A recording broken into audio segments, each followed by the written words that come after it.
o nosso Deus. Boa noite, irmãos. Saúde a igreja com a graça e a paz do nosso Deus. Amém? Então, como o presbítero bem me apresentou, sou o Bruno, seminarista do 3º ano, caminhando aí para a reta final do seminário, né? Daqui a pouco estou enfrentando aí o Reginei me avaliando lá no presbitério. Fala aí no ouvido dele para pegar leve comigo, tá? E eu sou lá da Igreja do Bom Sucesso, na qual eu trouxe meu amigo Fernando, que está sentado logo ali para me acompanhar. E, meus irmãos, é uma honra, é um prazer, é um privilégio ser convidado, e sempre será, tá? Estamos aqui para a gente ouvir a palavra do Senhor. E para isso, meus irmãos, eu vos convido para a gente ler a narrativa que se encontra lá em Gênesis 3. Vamos ler a palavra do Senhor, o que ela nos falará essa noite. Gênesis 3, a narrativa sobre a queda do homem. Vamos ler uma boa porção do texto. Vamos ler dos versículos 1 ao 21. Gênesis 3, de 1 ao 21.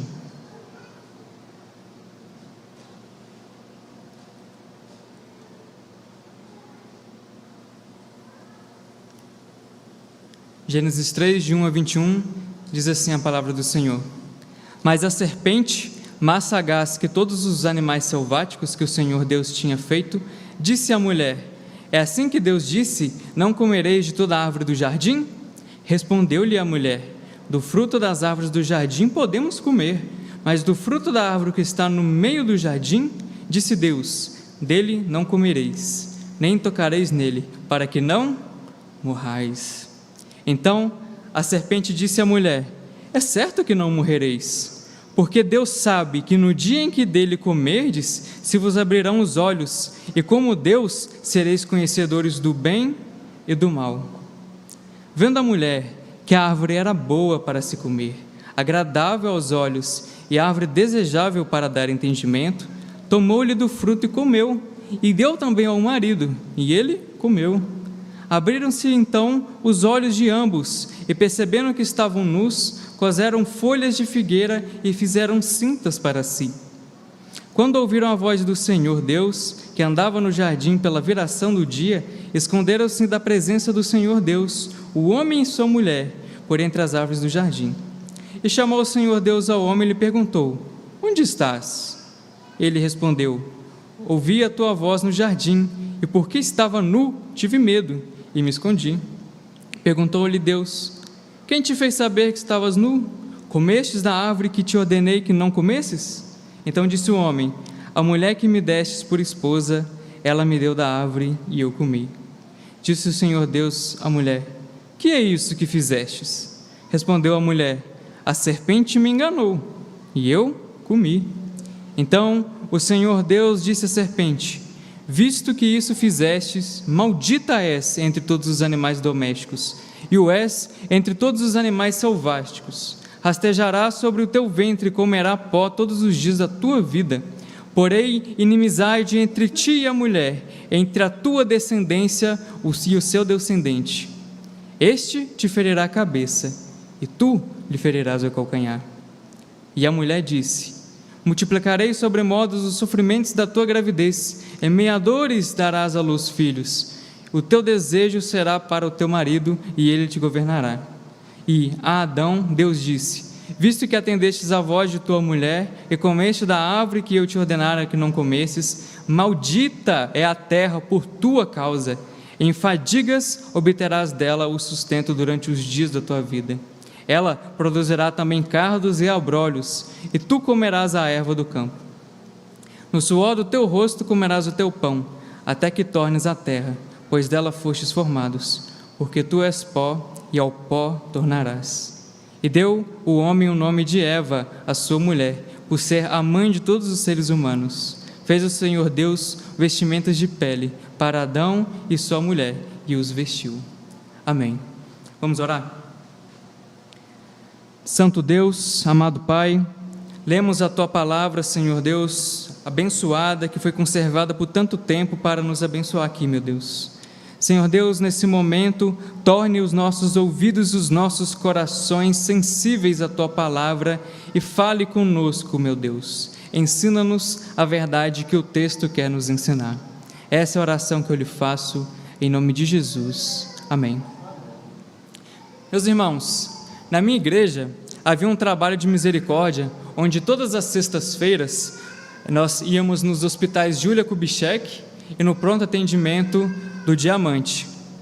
Ali nós conversávamos, nós pregávamos o Evangelho e distribuímos alimentos, roupas, agasalhos, produtos de higiene pessoal para muitas pessoas que ficavam ali naqueles hospitais dias, meses e até anos.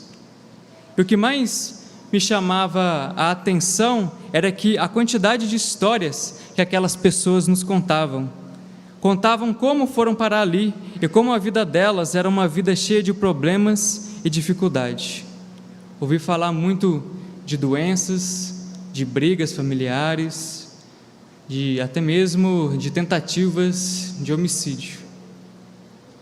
O fato, meus irmãos, é que vivemos em um mundo onde as coisas fogem do ideal, estão longe de serem iguais àquilo que Deus criou no início de tudo.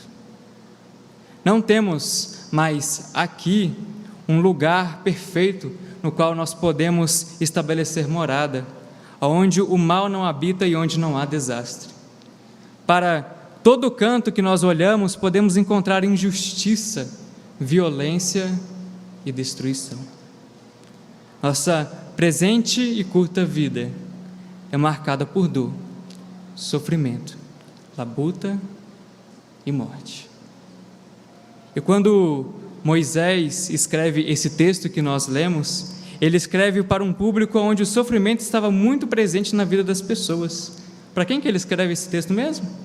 Ele escreve para o Israel sofredor, que tinha passado 400 anos sobre a escravidão do Egito e que agora se encontrava no deserto. Então, Moisés ensina para aquele povo que este sofrimento da vida não é algo normal e comum que sempre existiu desde o começo, mas é resultado do pecado de Adão, o representante federal de toda a humanidade. Ao escrever Gênesis, Moisés ele não pretende dar um relato cronológico, científico e detalhado de toda a criação. Não é isso. Mas ele pretende dar uma perspectiva ao povo de Israel sobre o que aconteceu com a boa criação de Deus e por que a humanidade passa por dores, sofrimentos, labuta e morte. Anteriormente ao texto que nós lemos, Moisés ele apresenta uma criação perfeita e santa, ao ponto de o próprio Criador reconhecer que tudo o que ele fez era tudo muito bom. Também é apresentada uma organização e hierarquia da criação, onde o homem domina sobre todos os animais e plantas, sendo ele feito à imagem e semelhança do Criador. E Deus, então, cria a bênção do casamento, quando ao homem Adão é dado uma auxiliadora idônea, Eva. Mas, nesse mundo perfeito, algo de errado aconteceu, para que toda a criação santa desse lugar às dores, sofrimento e à morte. O que aconteceu? A única lei dada por Deus foi quebrada. Deus ordena ao homem de que toda árvore do jardim comerás livremente, mas da árvore do conhecimento do bem e do mal não comerás, porque no dia que dela comeres, certamente morrerás. A mulher, ela foi ludibriada pela serpente. O homem não fez nada para impedir, e ambos comeram do fruto da árvore proibida, caindo em pecado. Deus, como justo juiz, julga o homem por seu pecado. E por consequência do pecado, as dores, os sofrimentos, as labutas e a morte surgiram em toda a criação. Contudo, meus irmãos, Moisés, ao apresentar a narrativa da queda, do julgamento, da maldição e da expulsão do homem do jardim, o seu objetivo é dar esperança àquele Israel que estava no deserto, demonstrando que ao trazer julgamento, Deus manifesta a sua graça. Ao trazer julgamento, Deus manifesta a sua graça. É isso que eu queria que vocês guardassem em seu coração essa noite. Mesmo em meio a sofrimentos, a morte, a graça de Deus é manifestada, visando a restauração desse mundo que foi contaminado pelo pecado. E o primeiro ponto, amados, a ser observado em como Deus, ao trazer julgamento, Ele manifesta a sua graça, é que Deus, Ele julga através de uma acurada investigação. Essa investigação que Deus faz a Adão e Eva não é para suprir alguma falta de informação, como se Deus não soubesse de tudo, mas para confirmar a sua humildade verdadeira e o seu desejo honesto de intimidade. Deus quer ter intimidade com o homem. Havia uma relação íntima entre Deus e o homem, algo que era comumente visto e recebido com alegria, mas após o pecado, essa relação de intimidade é tomada de grande pavor e terror da parte do homem quando Deus se manifesta, quando Deus se aproxima. O homem e a mulher são tomados de medo quando percebem que estavam nus e logo tentam se esconder, conforme nos diz o versículo 7, 8 e 10. Calvino fala uma coisa interessante, ele diz assim, Calvino comenta que a intenção dos dois, de Adão e Eva, de colherem as folhas de figueira, é para que Deus ficasse à distância, como se fosse uma barreira intransponível, para que Deus não chegasse perto. A intimidade que existia outrora foi quebrada pelo próprio homem, e agora a sua vontade não é mais de se aproximar de Deus, mas é de se esconder, se distanciar do Senhor. Vemos em João 3:21 que todo aquele que pratica o mal se esconde, a fim de que suas obras não sejam reveladas. Ao aparecer, então, na viração do dia, o Senhor não é pego de surpresa, não desconhece os fatos e sabe aonde exatamente se encontra o homem e essa mulher. Porém, Ele confirma a sua humildade e o seu desejo honesto de intimidade quando Ele procura pelo homem e Ele lhe dá a oportunidade de se apresentar. Deus deu a Adão a oportunidade de se apresentar, mesmo sabendo de tudo o que havia acontecido. Por sua soberania e por sua onisciência, Deus poderia dar seu julgamento sobre o homem e a mulher de uma vez só, mas o Senhor faz 4 perguntas, dando a oportunidade da confissão e arrependimento para a tomada de decisão em seu julgamento. Deus pergunta: onde estás? Versículo 9. Quem te fez saber que estavas nu? Comestes da árvore que eu te ordenei que não comesses? Versículo 11. Que é isso que fizestes? Versículo 13. São as perguntas que Deus faz para Adão.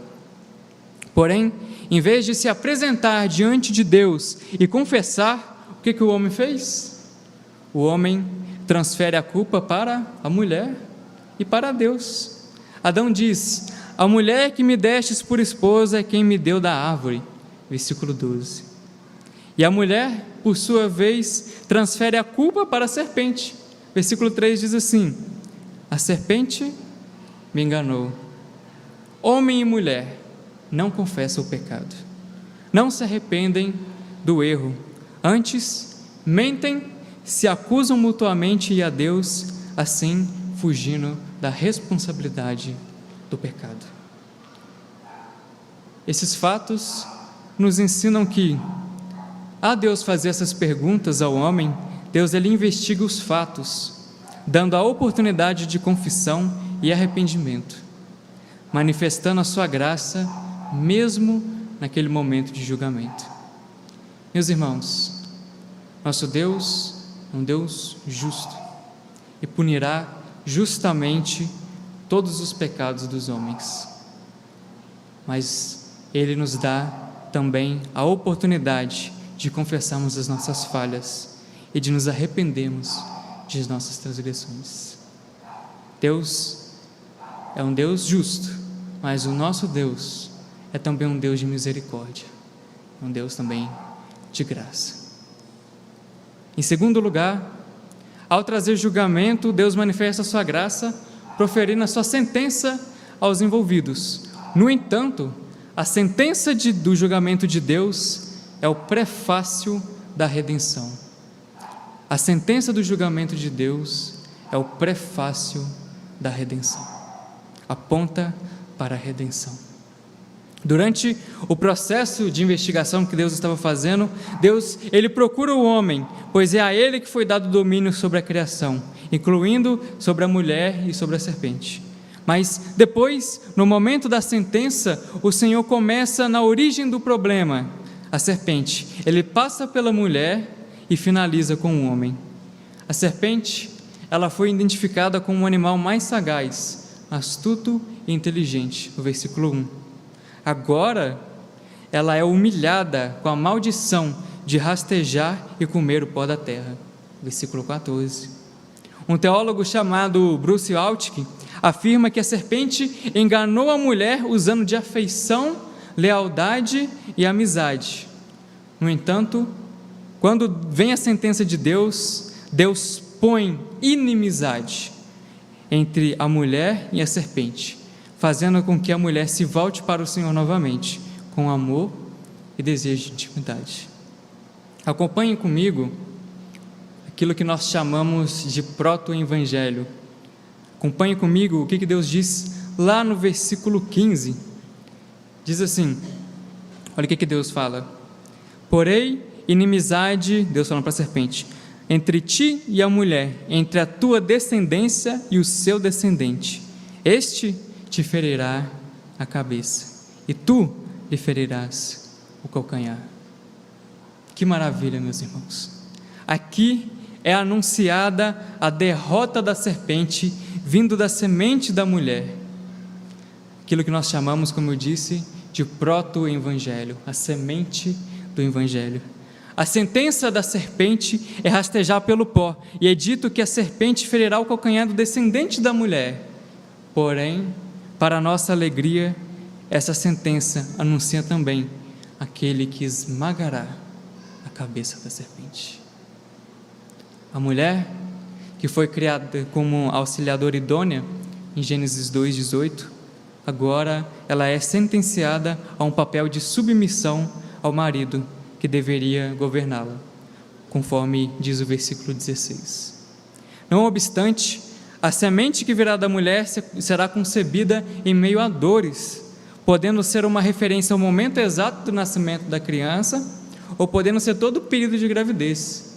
Entretanto, deve ser considerado como as dores de parto todo o processo de educação dos filhos, sendo que para Eva, a dor que ela sentiria era ver um dos seus filhos sendo morto pelo seu irmão, e para Maria era ver Jesus crucificado. Essa é a dor de parto de Maria. A mulher, Eva, foi sentenciada a dores. No entanto, essa sentença é o anúncio de que de seu ventre sairá o descendente prometido, que derrotará a serpente. Segundo agora os versículos 17 ao 19, Adão, que fora criado tendo posse de toda a criação para o seu mantimento, agora ele precisa trabalhar em meio a suor e fadigas. A terra que antes produzia todo tipo de alimento agora está amaldiçoada por causa do pecado. Não apenas o homem está sentenciado a ter que labutar para se alimentar, mas está condenado à morte por causa do seu pecado, cumprindo aquilo que Deus havia prometido, lá em Gênesis 2,17. Porque no dia em que comeres do fruto da árvore proibida, certamente morrerás. Meus irmãos, embora o homem seja sentenciado ao trabalho árduo e à morte, essa sentença é o anúncio de que nós não viveremos para sempre neste mundo decaído. As coisas aqui são passageiras, porque a semente da mulher restaurará toda a criação, nos dará uma nova vida. Por fim, amados, a terceira forma de entender que, ao trazer julgamento, Deus manifesta a sua graça, é que a manifestação da graça de Deus é a oportunidade da restauração da fé. Quando Deus manifesta a sua graça ali no jardim, Ele estava dando a Adão e Eva a oportunidade de restaurar a sua fé e a sua comunhão. Adão crê na promessa feita por Deus, que da mulher viria a semente que esmagaria a cabeça da serpente, restaurando toda a criação. E com isso, o que Adão faz? Ele muda o nome da mulher, dá a ela o nome de Eva. O homem foi rebaixado sobre a sentença de morte. Contudo, no versículo 20, a mulher ela foi elevada a ser viva, pois esse é o significado do nome de Eva, ser viva, pois dela viria a semente que conquistaria e que restauraria a vida para a humanidade. Após Adão demonstrar a sua fé na promessa, um sacrifício é realizado, simbolizando que somente pessoas regeneradas têm seus laços de intimidade reatados com Deus. Foi preciso que animais inocentes morressem para que o homem e a mulher recomeçassem e voltassem a ter comunhão com o Senhor. Sabe o que isso me faz lembrar? Esse sacrifício feito aqui em Gênesis?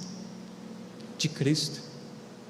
Esse episódio é um retrato daquilo que Cristo fez pelos pecadores na cruz, quando morreu por um mundo pecaminoso. Não é possível, nós sugerimos que esses animais que foram sacrificados eram cordeiros, utilizados ali como vestimentas de Adão e para Eva. Contudo, Calvino ele vai além do simples ato de sacrifício e comenta que Deus designou que os nossos primeiros pais, vestidos assim, contemplassem a sua própria infâmia e assim se lembrassem de seu pecado. Então, não sendo um simples ato de atender a necessidade de roupas para Adão e Eva, mas ensinar a eles e dar a eles um sinal para que se lembrassem do motivo de estarem vestidos daquele jeito. E com isso abandonassem o pecado. Assim, como a semente da mulher, as peles foram dadas ao homem, significando que Jesus Cristo, a semente prometida, foi oferecido como um sacrifício. E assim como Adão e Eva vestiram aquelas peles do sacrifício, amados, nós hoje devemos vestir a justiça de Jesus para cobrir a nossa vergonha e a nossa nudez. Deus fez roupas de peles resistentes e duráveis, diferentes das folhas e figueiras que Adão e Eva tinham pegado para si. E essas roupas de peles que Deus fez para Adão e Eva são resistentes e duráveis, assim como é a justiça de Cristo por nós. Adão responde à graça anunciada por Deus, crendo na promessa do descendente e vestindo a justiça investida sobre ele. Adão vestiu a justiça que Deus deu para ele. É necessário nós lembrarmos, a narrativa trata desse texto, é o objetivo de ensinar a Israel que as dores, sofrimentos, labutas, morte e toda a desordem, amados, na criação, são consequência do pecado. Não era algo natural, mas são consequência do pecado. Mas, assim como Israel sofreu por causa do pecado de Adão, hoje sofremos pelo mesmo pecado. Contudo, a esperança de Israel é a nossa esperança. O descendente prometido, que para Israel era uma promessa futura, para nós já é uma promessa cumprida. O descendente, amados, já veio e voltará para esmagar definitivamente a cabeça da serpente. Israel tinha uma sombra de esperança, aguardando apenas o nascimento desse descendente. Hoje nós temos a promessa completa.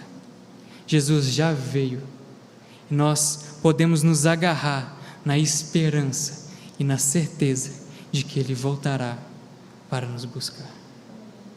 Então, guarde isso no seu coração. Deus manifesta a sua graça, mesmo em meio ao julgamento. Essa promessa já se cumpriu, e nós somos mais do que vencedores. Nesse descendente, Jesus Cristo, o nosso Senhor, que venceu a morte, que venceu a serpente e que nos deu a vida eterna. Amém? Vamos orar?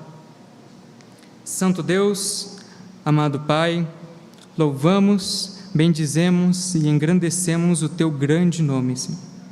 Senhor, só Tu és Deus e Senhor sobre todos, Rei dos reis, Senhor dos senhores. Louvado seja o Senhor, meu Deus, pois não é homem para que mintas, não é homem para que falhes. Tudo aquilo que o Senhor promete, o Senhor cumpre, meu Deus. Essa profecia foi escrita em 1440 a.C. E olha só, essa profecia se cumpriu, meu Deus. Muito obrigado, Senhor.